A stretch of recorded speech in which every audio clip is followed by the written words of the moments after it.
My goodness, you're Commander Shepard. Your activities made for quite a briefing in the Diplomatic Corps. Is there something I can do to assist you? I'm here on behalf of Samesh Bhatia for his wife, Nirali.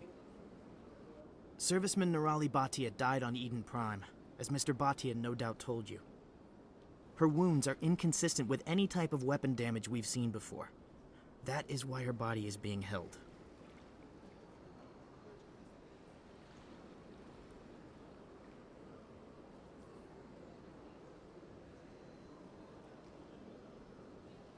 You're studying her injuries to learn more about Geth weaponry. The tests we're conducting may lead to better defenses against Geth attacks. Respectfully, Serviceman Bhatia may save more lives in death than she did in life.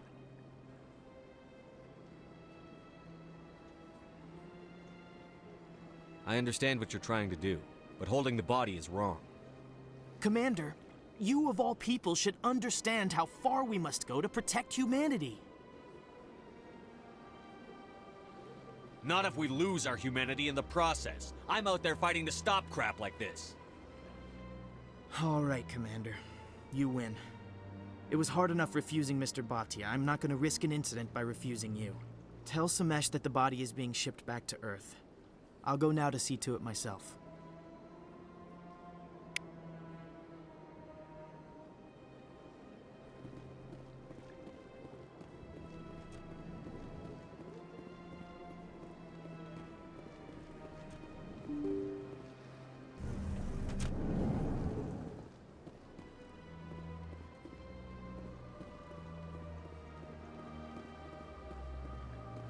Hello again, Commander. Has there been any word? Your wife is coming home, Mr. Bhatia. Thank you. I will return home and begin my preparations. It does not bring me happiness, but it may bring me peace. Goodbye, Commander.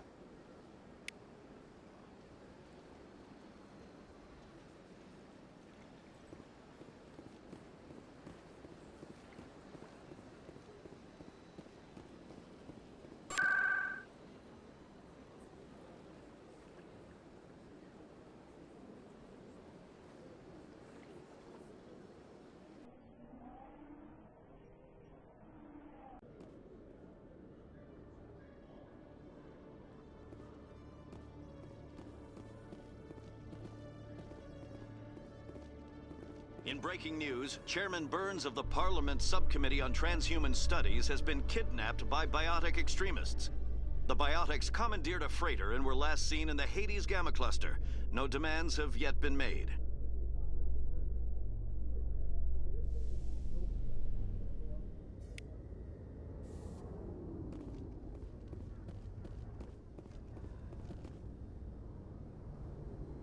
I've got big news for you, Shepard. Captain Anderson is stepping down as commanding officer of the Normandy. The ship is yours now. She's quick and quiet, and you know the crew. Perfect ship for a Spectre. Treat her well, Commander. I want the truth. Why are you stepping down, sir? You needed your own ship. A Spectre can't answer to anyone but the Council. And it's time for me to step down. Come clean with me, Captain. You owe me that much. I was in your shoes 20 years ago, Shepard. They were considering me for the Spectres.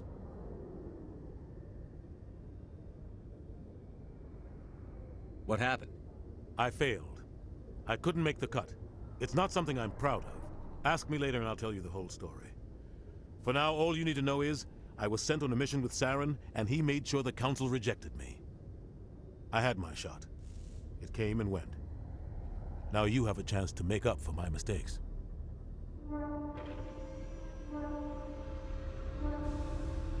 What kind of leads do we have? Saren's gone. Don't even try to find him. But we know what he's after. The conduit. He's got his Geth scouring the Traverse looking for clues. We had reports of Geth in the Pharos system shortly before our colony there dropped out of contact, and there have been sightings around Noveria. Find out what Saren was after on Pharos and Noveria. Maybe you can figure out where the conduit is before he does. The Reapers are the real threat. I'm with the Council on this one, Shepard. I'm not sure they even exist. But if they do exist, the conduit's the key to bringing them back. Stop Saren from getting the conduit, and we stop the Reapers from returning. I'll stop it. We have one more lead. Matriarch Benezia, the other voice in that recording. She has a daughter, a scientist who specializes in the Protheans. We don't know if she's involved, but it might be a good idea to try and find her. See what she knows. Her name's Liara, Dr. Liara Tassoni. We have reports she was exploring an archaeological dig on one of the uncharted worlds in the Artemis Tau cluster. Sounds like we should head for the Artemis Tau cluster. It's your decision, Commander. You're a Spectre now. You don't answer to us. But your actions still reflect on humanity as a whole. You make a mess and I get stuck cleaning it up. I'll take care of Saren. You take care of the political fallout. Not exactly the answer I was looking for, Shepard. Remember, you were a human long before you were a Spectre. I have a meeting to get to. Captain Anderson can answer any questions you might have.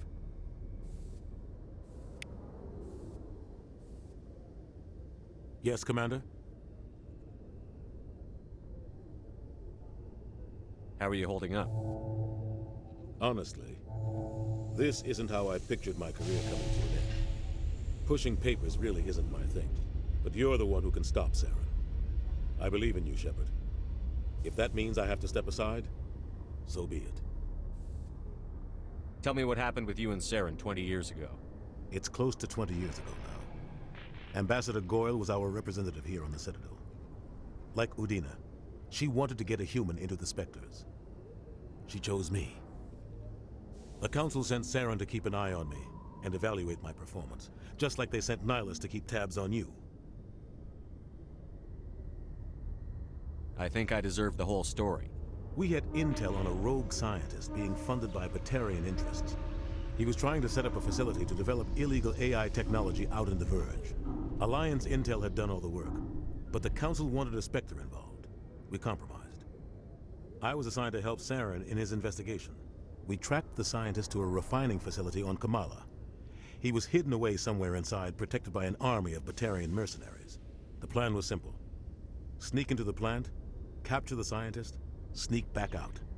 Quick, quiet, and a minimum of bloodshed. I'm guessing things didn't go as planned. Saren and I split up to cover more ground. Then about halfway through the mission, there was a massive explosion in the refinery core. Officially, it was ruled an accident, but I think Saren detonated it on purpose to draw off the enemy guards.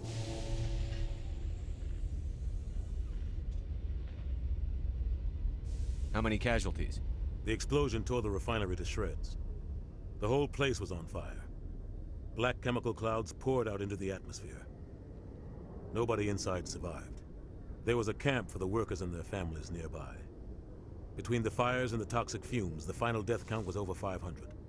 Mostly civilians. Saren didn't care. The target was eliminated, mission accomplished. And I ended up taking the blame. That ended all talk of me joining the Spectres. Saren caused the explosion. How'd he pin it on you? In his report, Saren accused me of blowing his cover. He said it was my fault the guards were ready for us. He claimed that's why it turned into a massacre. Saren's report was all the proof the Council needed to kill my chances of becoming a Spectre. Don't blame yourself, Captain. I don't. I blame Saren. I think he wanted things to go bad. He was looking for an excuse to blow that refinery. Maybe he just likes the violence. Maybe he was just trying to make me look bad to keep humans out of the Spectres. If so, he pulled it off. The only thing I care about is stopping Saren. You're right, Commander. It's no good living in the past. I want to know the truth about you and Saren. I want to know about the mission you were on together all those years ago. We had intel on a rogue scientist being funded by Batarian interests. He was trying to set up a facility to develop illegal AI technology out in the Verge. Alliance intel had done all the work, but the Council wanted a Spectre involved. We compromised. I was assigned. We tracked the scientist to a refining facility on Kamala. The plan was simple. Sneak into the plant, capture the scientist. The only thing I You're care right, about is... Commander. It's no good living in the past. I should go. I'll be here if you need anything.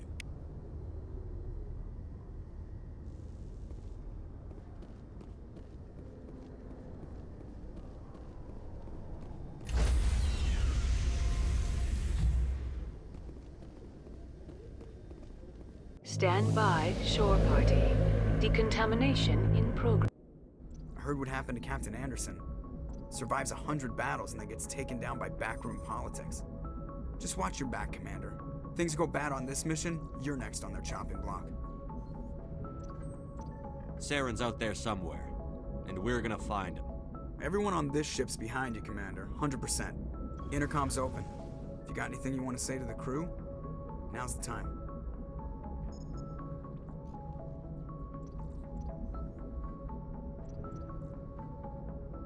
This is Commander Shepard speaking.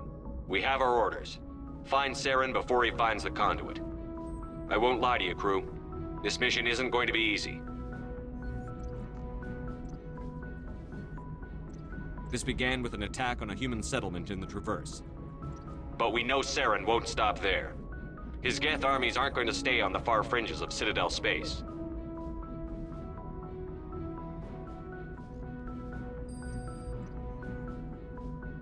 For too long, our species has stood apart from the others. Now it's time for us to step up and do our part for the rest of the galaxy. Time to show them what humans are made of.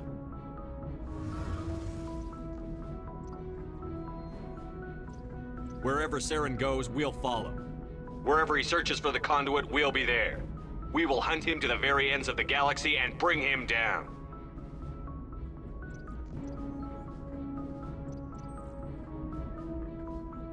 Humanity needs to do this. Not just for our own sake, but for the sake of every other species in Citadel space. Saren must be stopped. And I promise you all, we will stop him. Well said, Commander. Captain will be proud.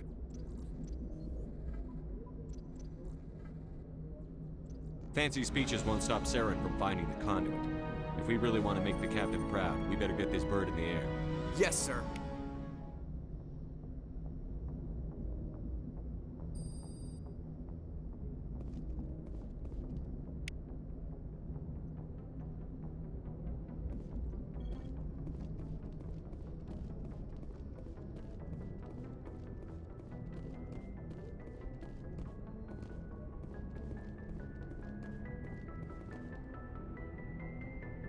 If anyone has to take over for Captain Anderson, I'm glad it's you. I'm not sure about having non-humans on our ship, though.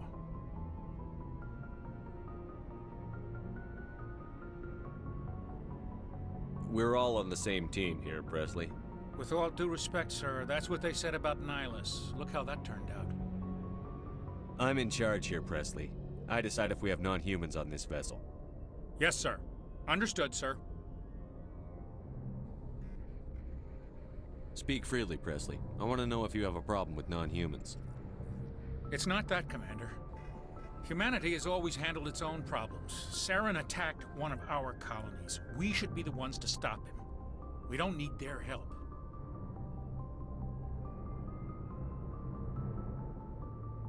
This is bigger than humanity.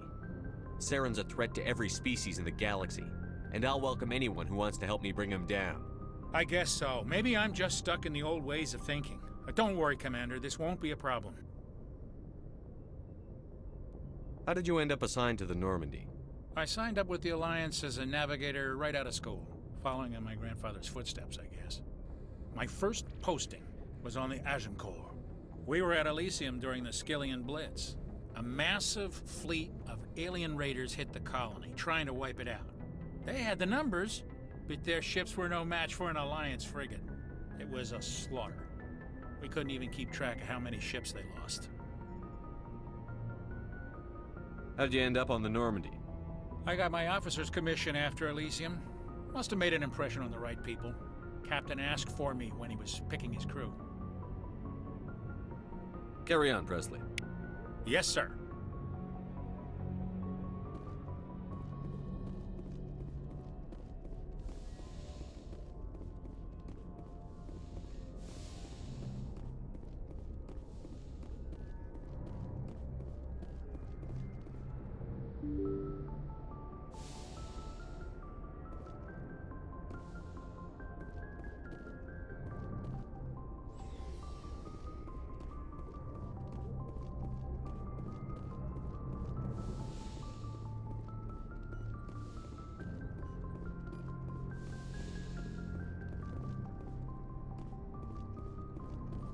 Yes, Commander?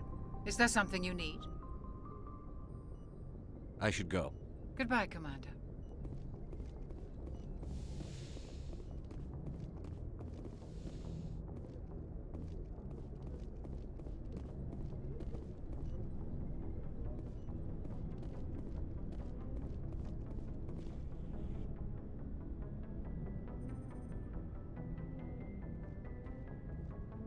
Anything you need, Commander?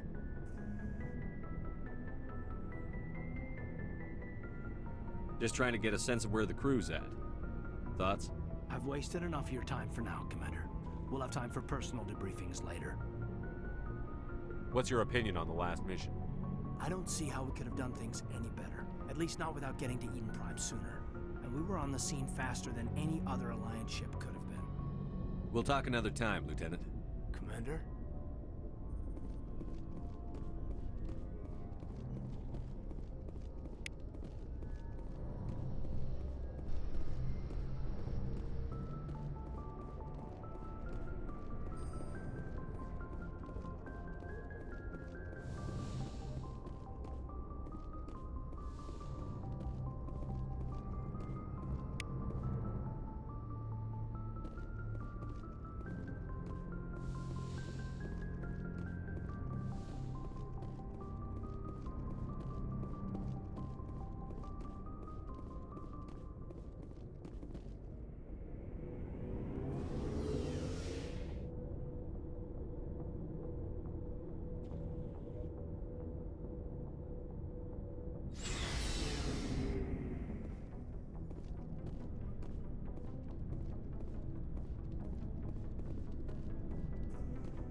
Hey, Commander, you know that Quarian, Tally? She's been spending all her time down here asking me about our engines. I'll tell her to leave you alone. What? No, she's amazing. I wish my guys were half as smart as she is. Give her a month on board and she'll know more about our engines than I do. She's got a real knack for technology, that one. I can see why you wanted her to come along. I figured she'd be a real asset to the team. You got an eye for Tally, Commander, but I'm guessing that's not why you came down here. I want to know more about the Normandy. She's the best ship I've ever served on, probably the fastest vessel ever designed. And she's the only one using the new Tantalus drive core. What's so special about the Tantalus drive core? Proportionally, it's about twice the size of any other vessel. Not only are we faster, but we can run at FTL speeds longer before we have to discharge the core. Fill me in on the IES stealth systems. How does it work exactly? You can't hide a ship out in space. They emit too much heat and radiation, too easy for sensors to pick them up, unless you find a way to capture those emissions. So our stealth systems trap the energy we give off in storage sinks built into the ship itself. No emissions to give away our location. Eventually the sinks have to be vented. More than a few hours silent running and they overheat. Cook us inside our own hull. There's no way for anyone to detect us? A visual scan can still pick us up. Anyone looking out a window can see us plain as day. But you have to be pretty close to get an actual visual out in space. Most vessels rely on scanners. As long as the stealth systems are engaged, they can't see us. Not unless we accelerate to FTL speeds. Why doesn't it work with faster-than-light travel? Cranking up to FTL blue shifts our emissions, pushes them into frequencies too high to capture in the sinks. As soon as we make the jump, it's like setting off a flare. Sensors can pick up our location whenever we enter or exit FTL flight, but for short-range missions, our stealth systems are amazing, and we've got the only one. Where else have you served, Adams? If you name a class of Alliance ship, I've probably served on it. Everything from dreadnoughts and carriers right down to frigates like the Normandy. My last assignment was on the Tokyo, only a cruiser, but she was a good ship. Couldn't hold a candle to the Normandy, though. Carry on, Adams. Aye, aye, Commander.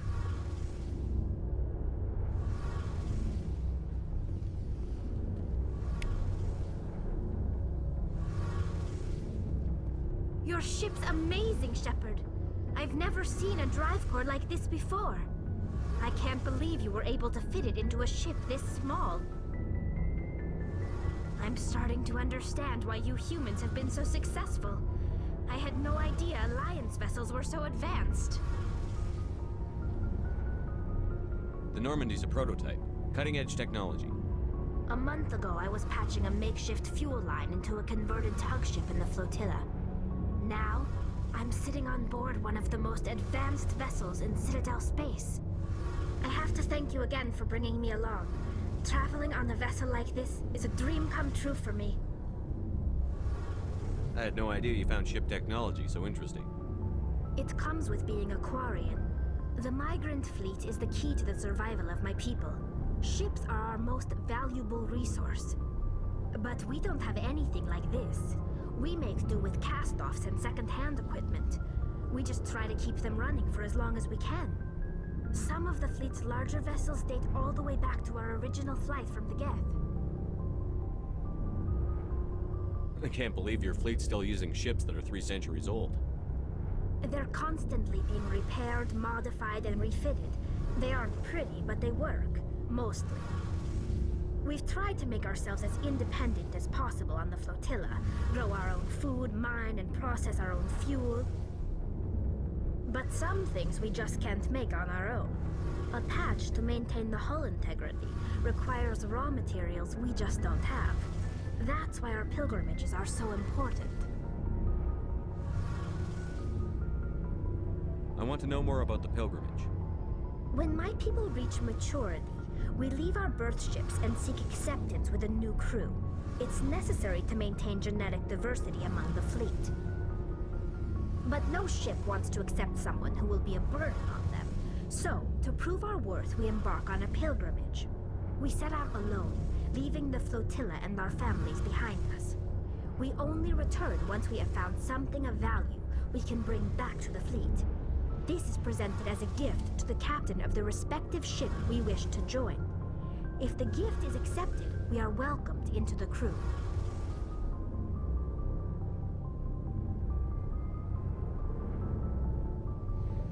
I can't believe they just send you off alone. It's not like they just cast us out. Before we leave, we are given lessons in how to survive outside the flotilla, and given gifts to help us on our journey. We also receive implants to fight off sickness and disease. Generations of living in an isolated and highly controlled environment have left our immune systems weaker than most. By the time we leave the fleet, we are well equipped for the pilgrimage. This is a rite of passage for all Quarians. If it were dangerous, our numbers would suffer. Virtually every pilgrimage ends with a triumphant return and the ritual presentation of the gift to one of the fleet's captains. Can a captain choose to reject the gift? That doesn't happen often. Most captains are eager to increase the size of their crew. It increases their own standing in our society. Even when a gift is not particularly valuable, the captain usually accepts it out of a sense of tradition. However, there is a stigma to presenting a substandard gift. It's not the best way to make a good impression on a new community. Most pilgrims don't return until they find something worthwhile. I want to talk about something else. Like what?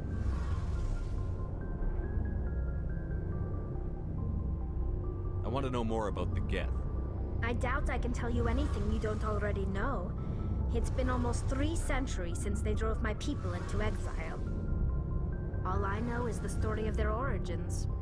What they were when we created them, and how they turned on us. Interesting. The Geth were originally created to serve as an automated manual labor force. Initially, their intelligence was as limited as any VI.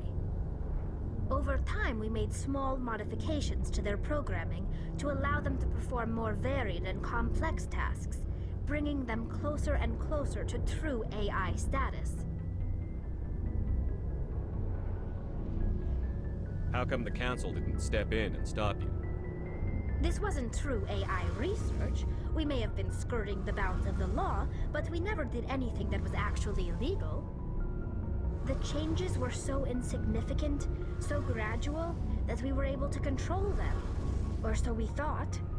But one thing we underestimated was the power of the neural network. A million Geth thinking simultaneously created an inherently unstable matrix. So, the Geth share brain power? Many of the Geth's logic systems were designed to work in concert with other nearby Geth. Basically, the more of them you have in a group, the smarter they are. What made them rebel? As we built more and more Geth, their effective intelligence became more sophisticated, more abstract. One day, a Geth began to ask its Quarian overseer questions about the nature of its existence. Am I alive? Why am I here? What is my purpose? As you can imagine, this caused a near panic among my people. I don't see what's so bad about those questions. The Geth were created to engage in mundane, repetitive, or dangerous manual labor. That's fine for machines, but it won't satisfy a sentient being for long. The Geth were showing signs of rudimentary self-awareness and independent thought. If the Geth were intelligent, then we were essentially using them as slaves. It was inevitable the newly sentient Geth would rebel against their situation. We knew they would rise up against us, so we acted first. A general order went out across all Quarian-controlled systems to permanently deactivate all Geth. The Geth responded to this order violently. You didn't really think they'd just let you destroy them without a fight, did you? The hope was that most of the Geth would still be little more than machines, incapable of organized resistance. But they had progressed much further than anyone anticipated. The war was long and bloody. Millions upon millions of Quarians died at their hands. In the end, we were forced to flee our own homeworld. We feared the Geth would pursue us, but they never came beyond the Veil. Now we drift through space, exile, searching for a way to reclaim what was once ours. It's hard to feel sorry for you. Your ancestors tried to wipe out another species. We made a mistake when we created the Geth in the first place, but we did not make a mistake when we went to war against them. If we had not acted, they would have wiped us out. They're a synthetic life form. They have no use for organics. None. Why do you think they cut themselves off from the rest of the galaxy? Why do you think they've killed every organic being who's ever tried to contact them? You didn't give them a real good first impression. You really think things would be any different if we waited for them to act first? The Geth are not innocent victims in all this. They're the enemy. They want to destroy us. Not just the Quarians. All organic life. That's why they've joined up with Saren. And that's why we have to stop him. Tell me about your people. Our lives aren't easy. Resources are scarce, and we are constantly on the move. Everything we do must in some way contribute to the continuation of the migrant fleet. There are 17 million Quarians in the flotilla, and each of us relies on the others for survival. The bonds among my people are strong. Unfortunately, we have had to surrender many of the freedoms and civil liberties other species take for granted. What kind of freedoms? Well, it's illegal for parents to have more than one child. If our population grows too much, it would strain our resources to their breaking point. Of course, we also can't allow our numbers to become too few. If our population is in decline, the rule against single births is temporarily repealed. In extreme cases of population decline, incentives are even offered to encourage multiple births, though the Conclave hasn't had to take such measures in nearly a century. That's your government. The Conclave is our civilian branch of government. Each ship can elect a representative to serve on the Conclave and make decisions that affect the fleet as a whole. On matters that affect an individual ship, however, the captain has the final say. It's a tradition that dates back to the early days, when the fleet was governed by martial law. Fortunately, most captains nowadays are smart enough to have an elected council from their crew to give them advice and guidance. So the ultimate power rests with elected officials. In practice, the Conclave and the respective council for each ship tend to set the rules that govern our daily lives. But in theory, we are still under military jurisdiction. The 5 top-ranking military officials in the fleet serve on the Admiralty Board. These 5 have the power to overrule any decision by the Conclave in case of emergency. To do so requires unanimous agreement among the Admiralty, and they can only do this once. After that, the entire board must resign their posts. It's a safeguard that served us well. In nearly 3 centuries, the Admiralty Board has only overruled the Conclave 4 times. I should go. See you later.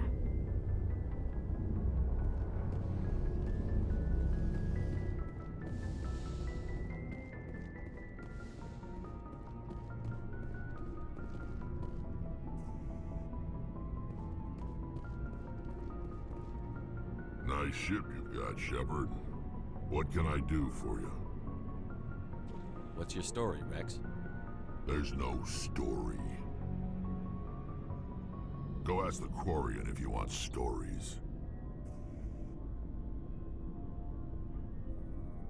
You Krogan live for centuries. Don't tell me you haven't had a few interesting adventures. Well, there was this one time the Turians almost wiped out our entire race. That was fun.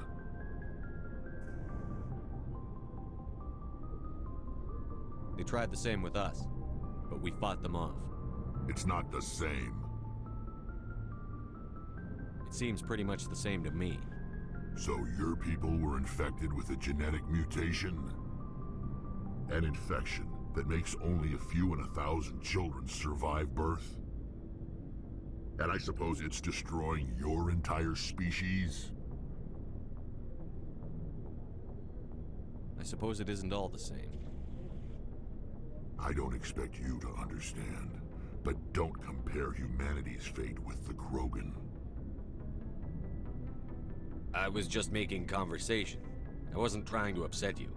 Your ignorance doesn't upset me, Shepard. As for the Krogan, I gave up on them long ago. The genophage infected us, but it's not what's killing us.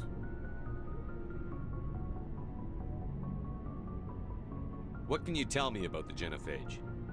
Ask the Solarians if you want details. They made it. All I know, it makes breeding nearly impossible. Thousands die in stillbirth, and most never get that far. Every Krogan is infected, every one.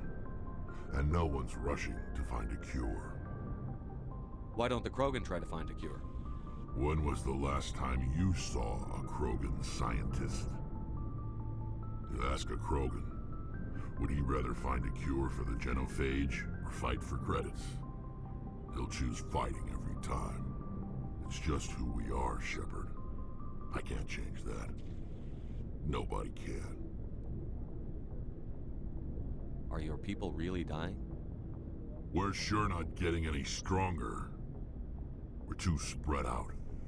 None of us are interested in staying in our own system. Lots of species have left their homes and prospered. But they go to colonize new worlds. We're not settlers. We're warriors.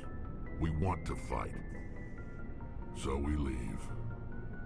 Hire ourselves out. And most of us never go back. So long, Rex. Shepard.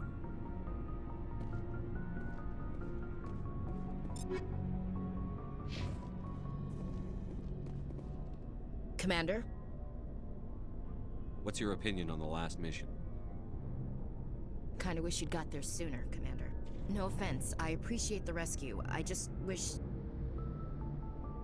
You wish we'd been able to save the rest of your unit? Yes, sir. If I had been more alert, we wouldn't have been cut down by an ambush. The Geth are perfect ambushers. They don't move, they don't make noise, they don't even breathe. Sir, they have flashlight heads. I'll make sure it doesn't happen again. Do you have a few minutes to talk one-on-one? I'm sorry, Commander. I need to get my duties squared away. I wouldn't mind talking more later, though. Dismissed, Chief. Sir.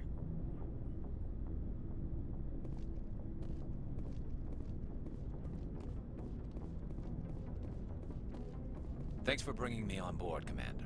I knew working with the Spectre would be better than life at CSEC. Have you worked with a Spectre before? Well, no, but I know what they're like. Spectres make their own rules. You're free to handle things your way. At CSEC, you're buried by rules. The damn bureaucrats are always on your back.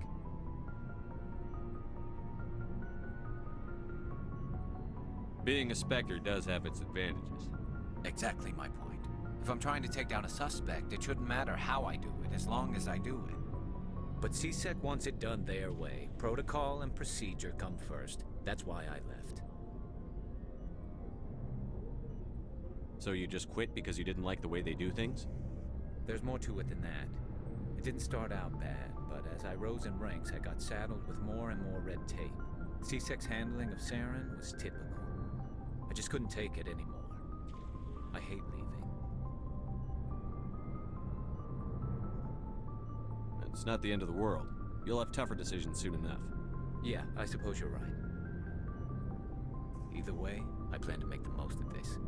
And without CSEC headquarters looking over my shoulder, well, maybe I can get the job done my way for a change.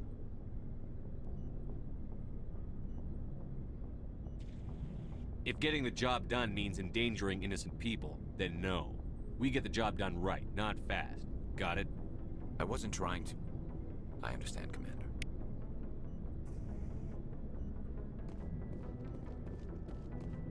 Hey, Commander. Looking for some extra supplies before you head out?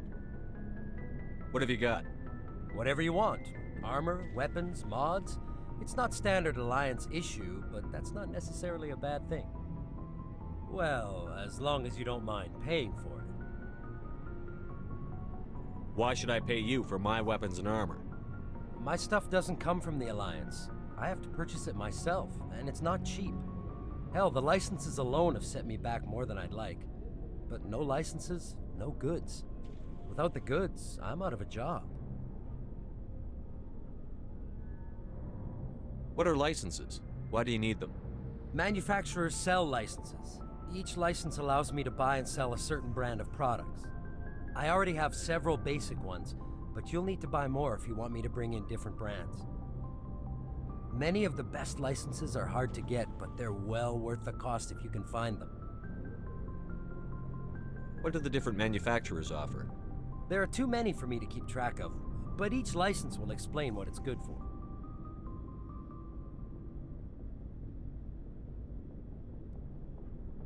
How often will you get new items?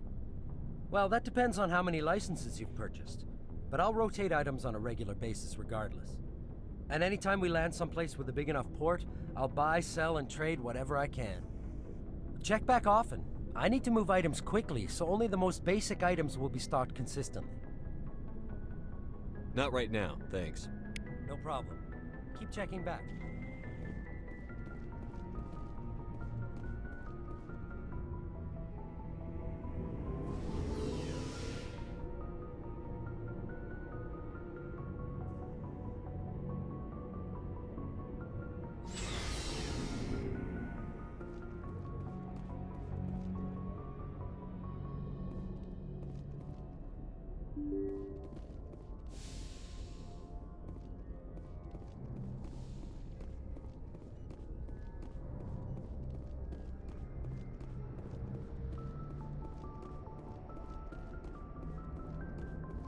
Commander, something you need? How's the Normandy performing? Is she everything they said she'd be? She's the best ship in the fleet, if you've got a pilot who knows how to handle her. Balance isn't what you'd expect. Takes a while to get used to that oversized drive core we got stuffed in the back, and her power can sneak up on you if you're not careful. The Normandy's probably too much ship for your average Alliance pilot, Commander. Lucky for you, I'm anything but average. I like to know my crew. Mind if I ask you a few questions? I can see where this is going. You did a background check on me, didn't you? Well, I'll tell you the same thing I told the captain. You want me as your pilot. I'm not good. I'm not even great. I am the best damn helmsman in the Alliance fleet. Top of my class in flight school, I earned that. All those commendations in my file, I earned every single one. Those weren't given to me as charity for my disease. I'm sorry, Joker. I didn't even know you were sick. You mean you didn't know? Oh, crap. Okay, I've got Vrolik syndrome, brittle bone disease. The bones in my legs never develop properly. They're basically hollow, too much force and they'll shatter. Even with crutches and my leg braces, it's hard to get around. One wrong step and crack! It's very dramatic, but I've learned to manage my condition, Commander. Put the Normandy in my hands and I'll make her dance for you. Just don't ask me to get up and dance unless, you like the sound of snapping shin bones.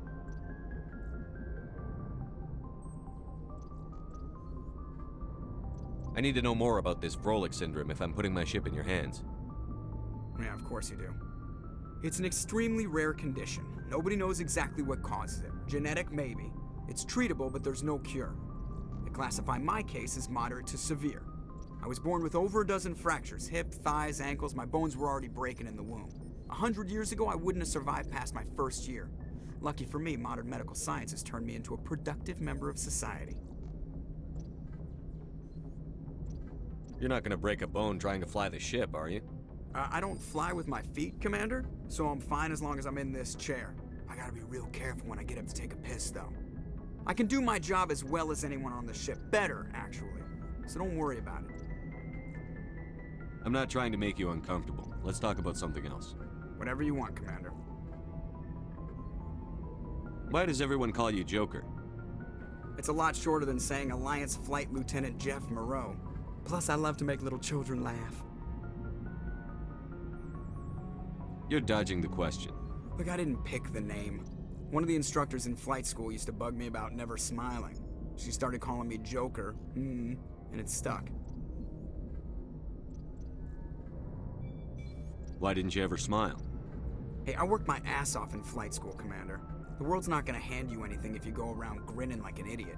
By the end of the year, I was the best pilot in the academy, even better than the instructors, and everybody knew it. They'd all got their asses kicked by the sickly kid with the creaky little legs.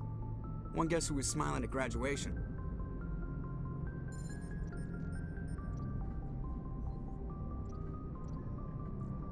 I have to go. All right, see ya.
asteroid will collide with Terra Nova in approximately 4 hours.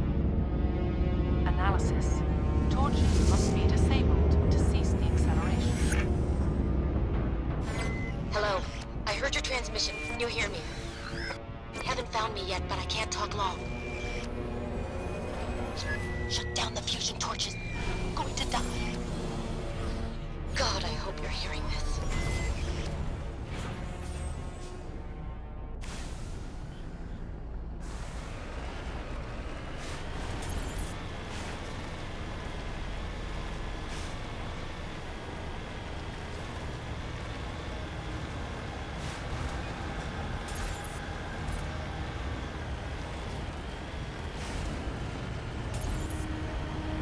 In the right direction. I don't know who you are, but I'm... Damn it. Go.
Batarians. Check! Check!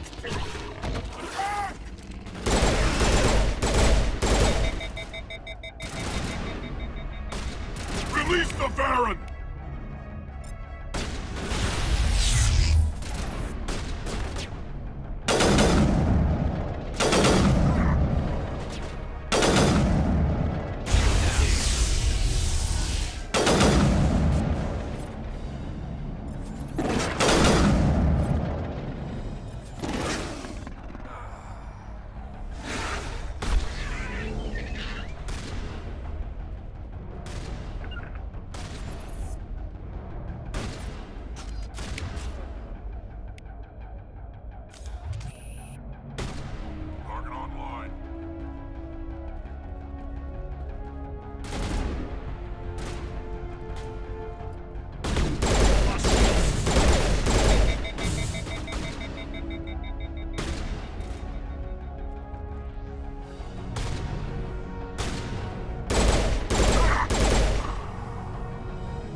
I'm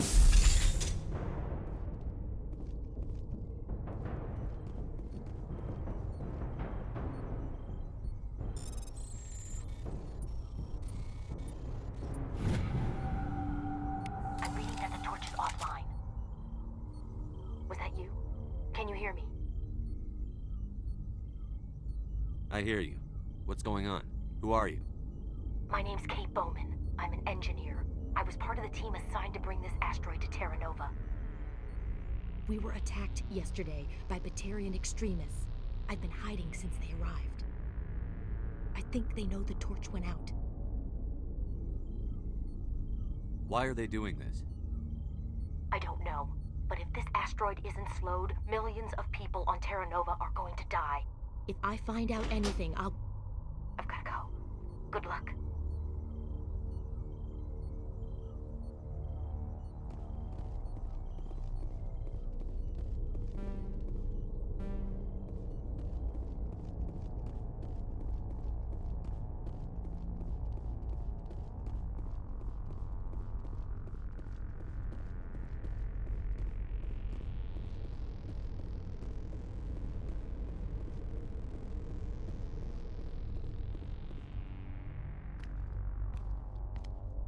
Hey.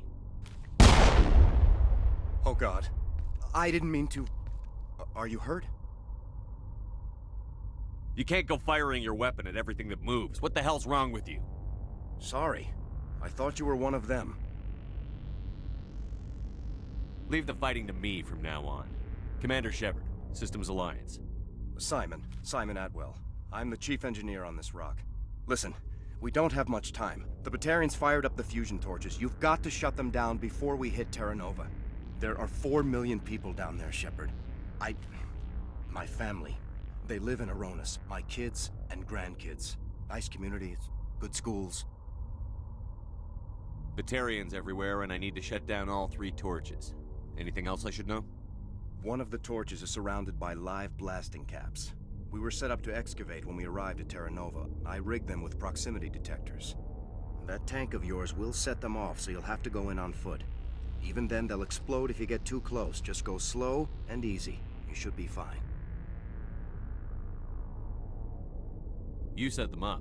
Can you disable them? Not from here. No. There are manual controls by the entrance to the torch facility inside the blast zone. You can disarm the caps there. One last thing. I had a crew working off-site when the attack hit. I'm worried about them. These Batarians are ruthless. I saw them smash the faceplates of guys working vacuum. And those Varen, I don't think they always wait for a corpse before feeding.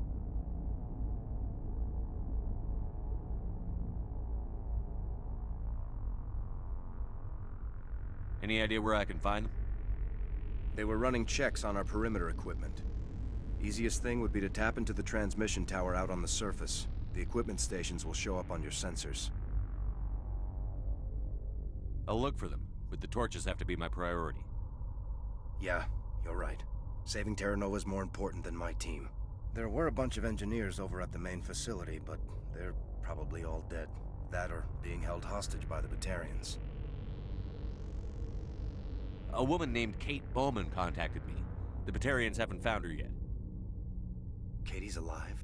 She's one of my best engineers. She signed on with her brother, Aaron, I think his name is. He's part of the security detail. I hope they're okay.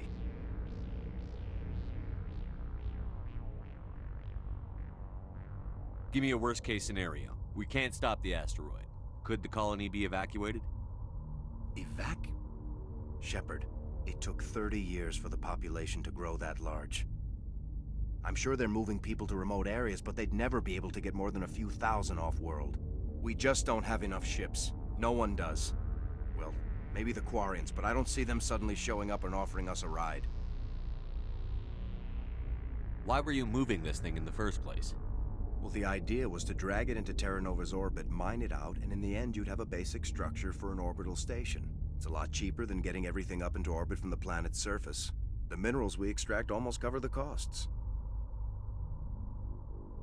What can you tell me about Kate? Smart as a whip and bold as they come. I hope she keeps hidden. If they find her... Oh, Katie. Don't do anything stupid. Time's running short. I better get moving. I think I'll make myself scarce in case any Batarians come back. Good luck, Shepard.